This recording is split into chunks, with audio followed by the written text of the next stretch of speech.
Reflections on Leaving Eton University Whip Sketches on the Road the Joneses of Jesus' Picturesque Appearance of Oxford. From the distance the arrival welcome of an old Etonian visit to Dr. Dinghamana University, dawn presentation to the big wig ceremony of matriculation. Yes, if there be one sacred scene of ease, where reason yet may dawn, and virtue please, where ancient science bursts again to view with mightier truths, which Athens never knew, one spot to order, peace, religion dear rise, honest pride, nor blush to claim it here. Who shall attempt to describe the sensations of a young and ardent mind, just bursting from the trammels of scholastic discipline, to breathe the purer air of classic freedom to leap, at once from 114 boyhood, and subjection into maturity and unrestricted liberty of conduct? Or who can paint the heart's agitation, the conflicting passions which prevail when the important moment arrives that is to separate him from the associates of his infancy, from the endearing friendships of his earliest years, from his schoolboy sports and pastimes, often the most grateful recollections of a riper period, or from those ancient spires and familiar scenes to which his heart is wedded in its purest and earliest love? Reader, if you have ever tasted of the delightful cup of youthful friendship, and pressed with all the glow of early and sincere attachment the venerable hand of a kind instructor, or met the wistful eye and hearty grasp of parting schoolfellows, and ancient dames, and obliging servants, you will easily discover how embarrassing a task it must be to depict in words the agitating sensations which at such a moment spread their varied influence over the mind. I had taken care to secure the box seat of the old Oxford, that on my approach I might enjoy an uninterrupted view of the classic turrets and lofty spires of sacred Academus. Contemplation had fixed his seal upon my young lips for the first 10 miles of my journey. Abstracted and thoughtful, I had scarce turned my eye to admire the beauties of the surrounding scenery, or lent my ear to the busy hum of my fellow passengers' conversation, when a sudden action of the coach, which produced a sensation of alarm, first broke the gloomy mist that had encompassed me. After my fears had subsided, I inquired of the coachman what was the name of the place we had arrived at, and was answered Henley. "Stony Henley, sir," said our driver. "You might have discovered that by the bit of a shake we just now experienced. I'll bet a bullfinch one that you know the place well enough, my young master, before you've been 2 terms at Oxford." 1 sovereign. 115 . This familiarity of style struck me as deserving reprehension, but I reflected this classic Jehu was perhaps licensed by the light-hearted sons of Alma Mater in these liberties of speech. Suspending therefore my indignation, I proceeded, "And why so?" said I inquisitively. "Why, I know when I was an undergraduate too of, where my father was principal, I used to keep a good prad here for a bolt to the village 3, and then I had a fresh hack always on the road to help me back to chapel prayers." 4. The nonchalance of the speaker, and the easy indifference with which he alluded to his former situation in life, struck me with astonishment, and created a curiosity to know more of his adventures. He had, I found, brought himself to his present degradation by a passion for gaming and driving, which had usurped every just and moral feeling. His father, I have since learned, felt his conduct deeply, and had been dead some time. His venerable mother, having advanced him all her remaining property, was now reduced to a dependence upon the benevolence of a few liberal-minded Oxford friends.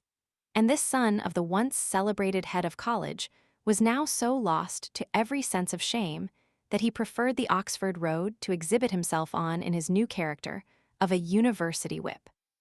2. The circumstances here narrated are unfortunately too notorious to require further explanation. The character, drawn from the life, forms the vignette to this chapter.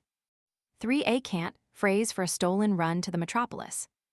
No unusual circumstance with a gay Oxonian, some of whom have been known to ride the same horse the whole distance and back again after prayers, and before daylight the next morning. 4. When, to use the Oxford phrase, a man is confined to chapel, or compelled to attend chapel prayers, it is a dangerous risk to be missing a severe imposition, and sometimes rustication is sure to be the penalty. 116 . Immediately behind me, on the roof of the vehicle sat a rosy-looking little gentleman, the rotundity of whose figure proclaimed him a man of some substance.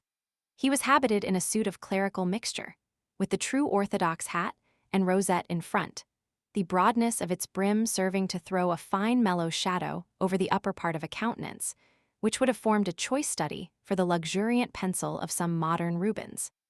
The eyes were partially obscured in the deep recesses of an overhanging brow and a high fat cheek, and the whole figure brought to my recollection a representation I had somewhere seen of Silenus reproving his bacchanals.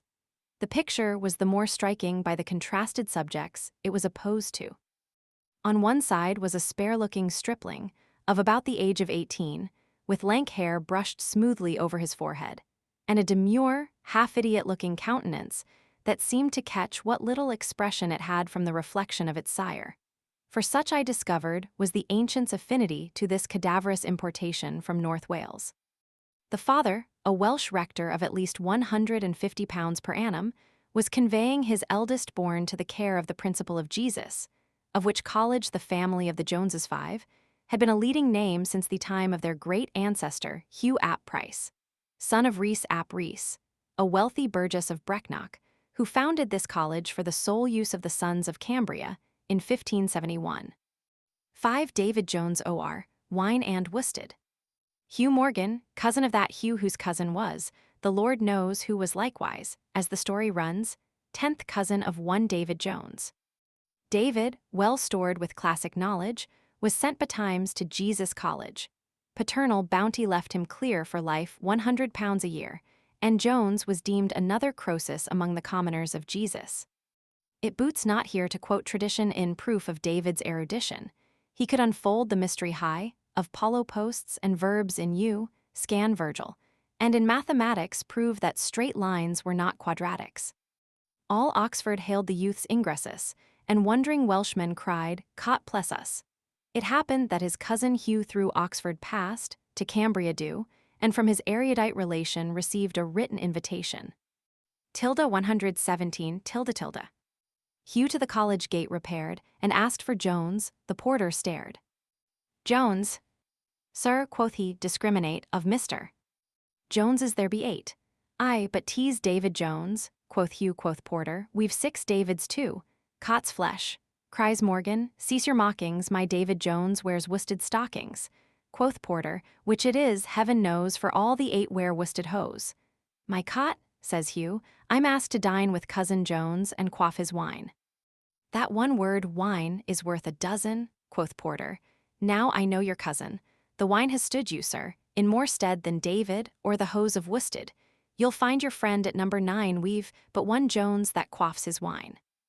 All these particulars I gleaned from the rapid delivery of the Welsh rector, who betrayed no little anxiety to discover if I was of the university, how long I had been matriculated, what was my opinion of the schools, and above all, if the same system of extravagance was pursued by the students and undergraduates.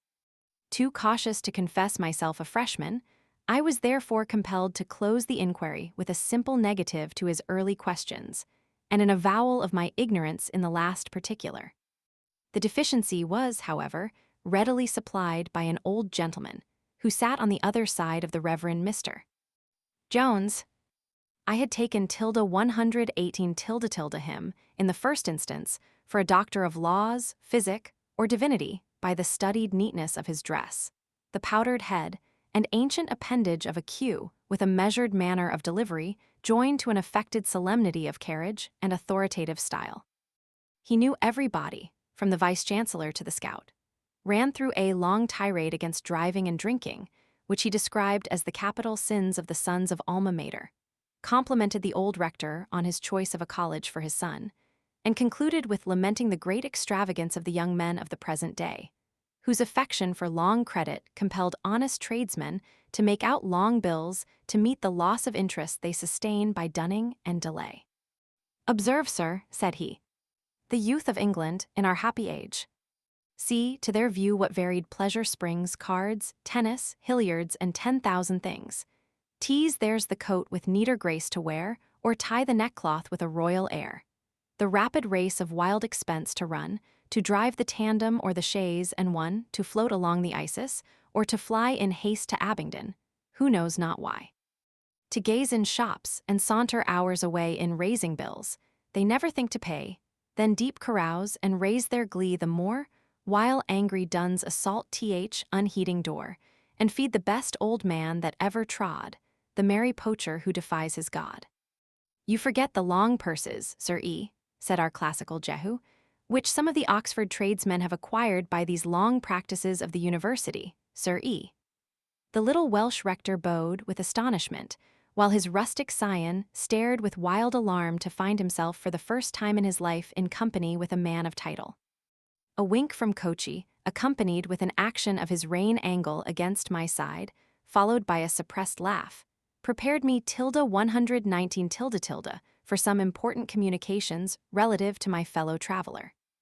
An old Snyder, 6, whispered Jehu, who was once mayor of Oxford and they do say was knighted by mistake, a thing of shreds and patches, who, by short skirts and little capes, items for buckram, twist and tapes, has, in his time, fine drawn half the university, but having retired from the seat of trade, now seeks the seat of the muses, and writes fustian rhymes and bellmen's odes at Christmas time. A mere clod, but a great man with the corporation. We had now arrived on the heights within a short distance of the city of Oxford, and I had the gratification for the first time to obtain a glance of sacred Academus peeping from between the elm groves in which she is embowered, to view those turrets which were to be the future scene of all my hopes and fears. Never shall I forget the sensations. When first these glistening eyes surveyed majestic Oxford's 100 towers displayed, and silver Isis rolling at her feet adorn the sage's and the poet's seat, saw Radcliffe's dome in classic beauty reared, and learning stores in Bodley's pile revered, first viewed with humble awe, the steps that strayed slow in the gloom of academic shade, or framed in thought, with fancy's magic wand, wise Bacon's arch, thy bower, fair Rossamond. In the bosom of a delightful valley, surrounded by the most luxuriant meadows, and environed by gently swelling hills, smiling in all the pride of cultivated beauty, on every side diversified by hanging wood, stands the fair city of learning and the arts. The two great roads from the capital converge upon the small church of St. Clement in the eastern suburb, from whence, advancing in a westerly direction, you 120 arrive at Magdalen Bridge, so named from the college adjoining, whose lofty, graceful tower is considered a fine specimen of architecture. The prospect of the city from this point is singularly grand and captivating. On the left, the botanical garden with its handsome portal. Beyond, steeples and towers of every varied form shooting up in different degrees of elevation. The view of the High Street is magnificent, and must impress the youthful mind with sentiments of awe and veneration. Its picturesque curve and expansive width, the noble assemblage of public and private edifices in all the pride of varied art, not rising in splendid uniformity, but producing an enchantingly varied whole, the entire perspective of which admits of no European rival. The awful tours which seem for science made, the solemn chapels, which to prayer invite, whose storied windows shed a holy light. The colleges of Queen's and All Souls, with the churches of St. Mary and All Saints on the northern side of the street, and the venerable front of University College on the south, present at every step objects for contemplation and delight. Whirling up this graceful curvature, we alighted at the Mitre, an inn in the front of the High Street, inclining towards Carfax. A number of undergraduates in their academicals were posted round the door, or lounging on the opposite side, to watch the arrival of the coach, and amuse themselves with quizzing the passengers. Among the foremost of the group, and not the least active, was my old schoolfellow and con, Tom Echo, now of Christ Church. The recognition was instantaneous, the welcome a hearty one, in the true Etonian style, and the first connected sentence an invitation to dinner. "I shall make a party on purpose to introduce you, old chap," said Tom. "That is, 121 as soon as you have made your bow to the big wig. 7. But I say, old fellow, where are you entered one we are most of us overflowingly full here?" I quickly satisfied his curiosity upon that point, by informing him I had been for some time enrolled upon the list of the Foundation of Brasenose, and had received orders to come up and enter myself. Our conversation now turned upon the necessary ceremonies of matriculation. Tom's face was enlivened to a degree, when I showed him my letter of introduction to Dr. Dingaman of Ellen College. What the opposition member, the Oxford Palladio? Why, you might just as well expect to move the Temple of the Winds from Athens to Oxford without displacing a fragment, as to hope the doctor will present you to the vice-chancellor. It won't do. We must find you some more tractable personage, some good-humored knob that stands well with the principals, tells funny stories to their ladies, and drinks his 3 bottles like a true son of orthodoxy. For heaven's sake. My dear fellow, if you do not wish to be pointed at, booked for an eccentric, or suspected of being profound, abandon all intention of being introduced through that medium. A first interview with that singular man will produce an examination that would far exceed the perils of the great go-8. He will try your proficiency by the chart and scale of truth. Be that as it may, Tom, said I, not a little alarmed by the account I had heard of the person to whom I was to owe my first introduction to Alma Mater. I shall make the attempt, and should I fail, I shall yet hope to avail myself of your proffered kindness. 7. A big wig. Head of a college. A don. A learned man. A knob. A fellow of a college. 8. The principal examining school. 122. After partaking of some refreshment and adjusting my dress, we sallied forth to lionize, as Tom called it, which is the Oxford term for gazing about, usually applied to strangers.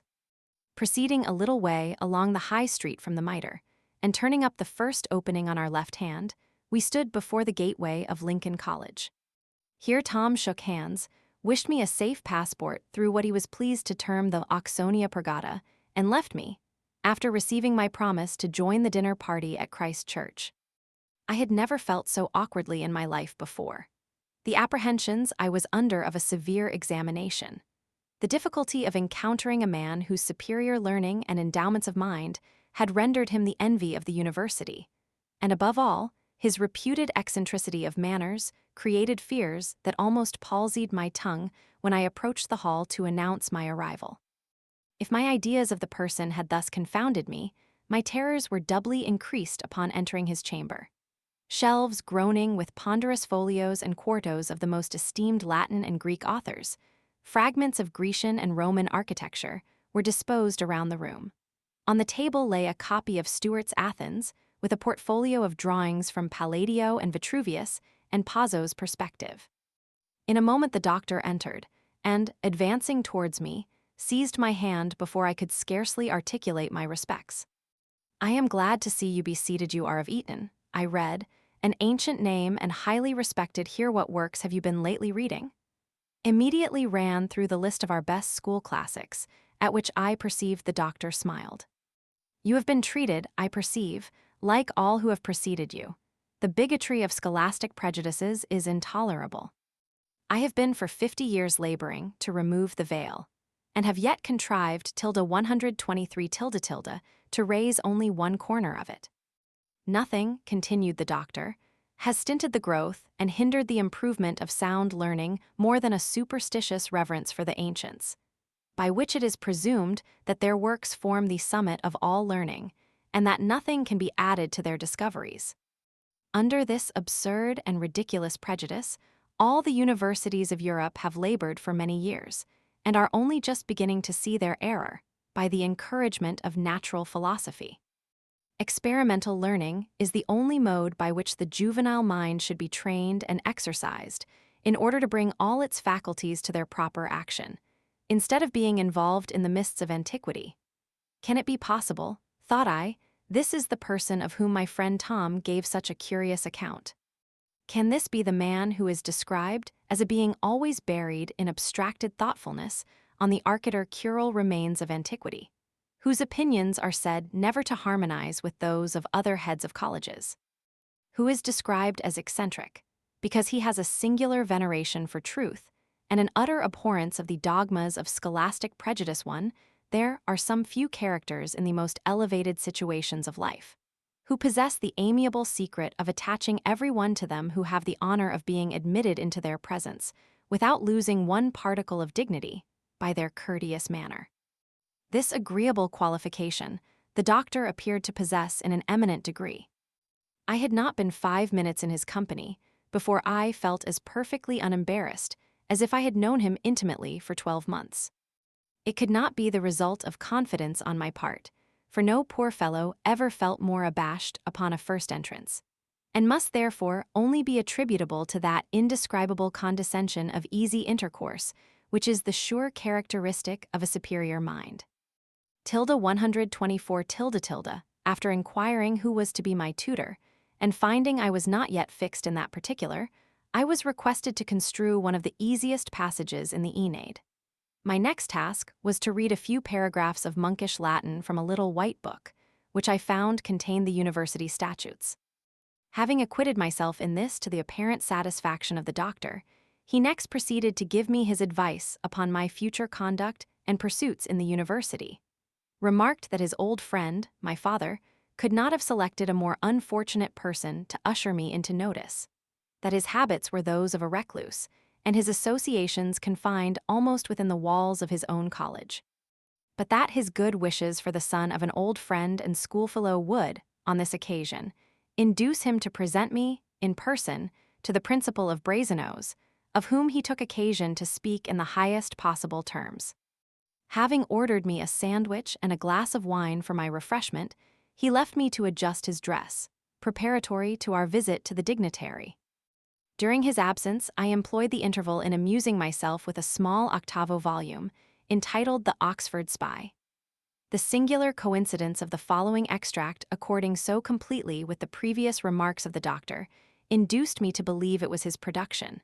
But in this suspicion, I have since been informed, I was in error, the work being written by Shergold Boone, Esq., a young member of the university. Thus I remember, ere these scenes I saw, but hope had drawn them, such as hope will draw a shrewd old man on Isis margin bred, smiled at my warmth and shook his wig and said, "Youth will be sanguine, but before you go, learn these plain rules and treasure when you know. Wisdom is innate in the gown and band, their wearers are the wisest of the land." 125 Science, except in Oxford, is a dream, in all things heads of houses are supreme. 9. Proctors are perfect whosoe'er they be, logic is reason in epitome, examiners, like kings, can do no wrong, all modern learning is not worth a song. Passive obedience is the rule of right, to argue or oppose is treason quite. 10. Mere common sense would make the system fall, things are worth nothing, words are all in all. On his return, the ancient glanced at the work I had been reading, and observing the passage I have just quoted, continued his remarks upon the discipline of these schools. "In the new formed system of which we boast," said the master, "the philosophy which has enlightened the world is omitted or passed over in a superficial way, and the student is exercised in narrow and contracted rounds of education, in which his whole labor is consumed, and his whole time employed, with little improvement or useful knowledge. He has neither time nor inclination to attend the public lectures in the several departments of philosophy, nor is he qualified for that attendance. All that he does, or is required to do, is to prepare himself to pass through these contracted rounds, to write a theme or point an epigram. But when he enters upon life action, or profession, both the little go and the great go, he will find to be a by go. For he will find that he has gone by the best part of useful and substantial learning. 9. Know all men by these presents, that children in the universities eat pap and go in leading strings till they are fourscore. Terophilius. 10. In a work quaintly entitled Phantasm of an University, there occurs this sweeping paragraph, written in the true spirit of radical reform. Great advantages might be obtained by gradually transforming Christ Church into a college of civil polity and languages, Magdalen, Queen's University into colleges of moral philosophy, New and Trinity into colleges of fine arts, and the 5 halls into colleges of agriculture and manufactures. 126 or that it has gone by him, to recover which he must repair from this famous seat of learning to the institutions of the metropolis, or in the provincial towns. I have just given you these hints, that you may escape the errors of our system, and be enabled to avoid the pomp of learning which is without the power, and acquire the power of knowledge without the pomp. Here ended the lecture, and my venerable conductor and myself made the best of our way to pay our respects to the principal of my future residence. Arrived here the principal, a man of great dignity, received us with all due form, and appeared exceedingly pleased with the visit of my conductor. My introduction was much improved by a letter from the head master of Eton, who, I have no doubt, said more in my favor than I deserved. The appointment of a tutor was the next step, and for this purpose I was introduced to Mr. J, a smart-looking little man, very polite and very portly, with whom I retired to display my proficiency in classical knowledge, by a repetition of nearly the same passages in Homer and Virgil I had construed previously with the learned doctor. The next arrangement was the sending for a tailor, who quickly produced my academical robes and cap, in the which, I must confess, I at first felt rather awkward. I was now hurried to the Vice-Chancellor's house adjoining Pembroke College, where I had the honor of a presentation to that dignitary. A mild-looking man of small stature, with the most affable and graceful manners, dignified, and yet free from the slightest tinge of hauteur. His reception of my tutor was friendly and unembarrassing. His inquiries relative to myself directed solely to my proficiency in the classics, of which I had again to give some specimens. I was then directed to subscribe my name in a large folio album, which proved to contain the 39 articles, not 1 127 sentence of which I had ever read. But it was too late for hesitation, and I remembered Tom Echo had informed me I should have to attest to a great deal of nonsense, which no one ever took the pains to understand. The remainder of this formal initiation was soon dispatched. I separately abjured the damnable doctrines of the Pope, swore allegiance to the King, and vowed to preserve the statutes and privileges of the society I was then admitted into, paid my appointed fees, made my bow to the Vice-Chancellor, and now concluded that the ceremony of the Tagati was all over. In this, however, I was mistaken.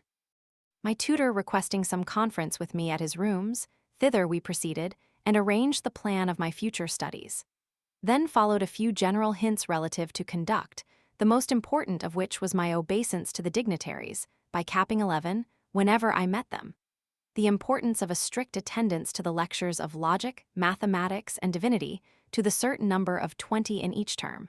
A regular list of the tradesmen whom I was requested to patronize. And lastly, the entry of my name upon the college books and payment of the necessary caution money. 12. Entering keeps 1 term, but as rooms were vacant, I was fortunate in obtaining an immediate appointment. As the day was now far advanced, I deemed it better to return to my inn and dress for the dinner party at Christ Church. 11 capping by the students and undergraduates is touching the cap to the vice-chancellor, proctors, fellows, and c. When passing, at Christ Church tradesmen and servants must walk bareheaded through the quadrangle when the dean, canons, censors, or tutors are present. At Pembroke this order is rigidly enforced, even in wet weather. At Brasenose neither servants, nor tradesmen connected with the college, are allowed to enter it otherwise. It is not long since a certain bookseller was discommoned for wearing his hat in any quadrangle, and literally ruined in consequence. 12 caution, money a sum of money, deposited in the hands of the treasurer or bursar, by every member on his name being entered upon the college books, as a security for the payment of all bills and expenses contracted by him within the walls of the college. This money is returned when the party takes his degree or name off the books, and no man can do either of these without receipts in full from the butler, manciple, and cook of their respective colleges. 128.